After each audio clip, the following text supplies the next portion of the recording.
السلام علیکم ناظرین، آج منگلوار 10 مئی 2022 عیسوی شوال المکرم 1443 ہجری کی 8 تاریخ ہے۔ وادی سے شائع ہونے والے مقامی اخبارات کی سرخیاں لے کر میں ہوں آپ کا میزبان شیخ تجمل۔ کل سپہر وادی کے مختلف علاقوں میں طوفانی ہواؤں کے نتیجے میں 4 افراد کے جاں بحق ہونے کی خبر کو آج سبھی اخبارات نے پہلے صفحے پر شائع کرتے ہوئے شہ سرخیوں میں جگہ دی ہے۔ روزنامہ تعمیل ارشاد نے اس حوالے سے لکھا ہے کہ شمال و جنوب میں موسم کا جارحانہ رخ، تیز آندھی، طوفانی بارشیں اور شدید ژالہ باری۔ بڑگام میں بادل پھٹنے کا واقعہ، 2 خواتین سمیت 4 افراد لقمہ اجل۔ روزنامہ سری نگر میل نے اسی خبر کو شہ سرخی بناتے ہوئے لکھا ہے کہ آسمان سے برسا قہر، کشمیر وادی میں 4 افراد ہلاک، تیز ہوائیں چلنے سے بعض علاقوں میں خوف و ہراس، کئی تعمیراتی ڈھانچوں کو نقصان۔ روزنامہ کشمیر عظمیٰ نے موسم کے حوالے سے ہی ایک ذیلی سرخی کے تحت ایک خبر شائع کرتے ہوئے لکھا ہے کہ مئی میں گرمی سخت بڑھے گی، پارہ 30 ڈگری تک جانے کا امکان۔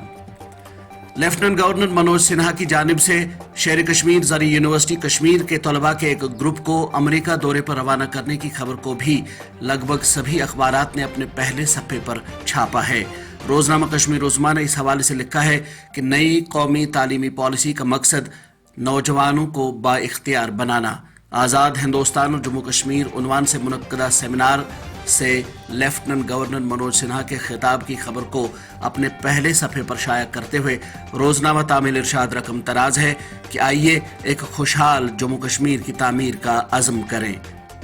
مشرقی لداخ میں بھارت اور چین کے درمیان جاری تعطل کے حوالے سے روزنامہ تعمیل ارشاد نے آرمی چیف منوج پانڈے کے بیان کو شائع کرتے ہوئے لکھا ہے کہ چین سرحدی تنازعات حل کرنے کو تیار نہیں، فوج مشرقی لداخ میں LAC پر مضبوطی سے کھڑی، جو کہ حالت کو تبدیل کرنے کی کسی بھی کوشش کو ناکام بنانے کے لیے فوج تیار۔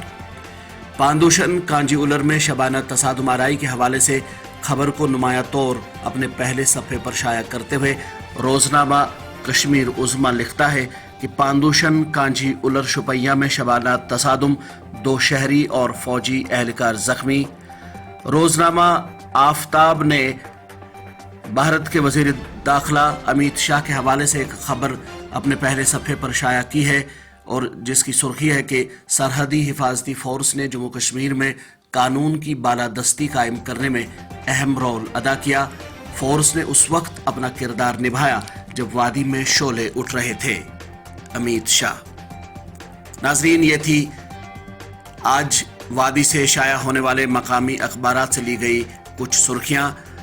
اپنے میزبان شیخ تجمل کو دیں اجازت، لیکن اس سے پہلے آپ ہمارے پیج کو ضرور لائک اور شیئر کریں تاکہ ہماری نشریات زیادہ سے زیادہ لوگوں تک پہنچ سکیں۔ ہمیں آپ کی آراء اور تجاویز کا بھی انتظار رہے گا۔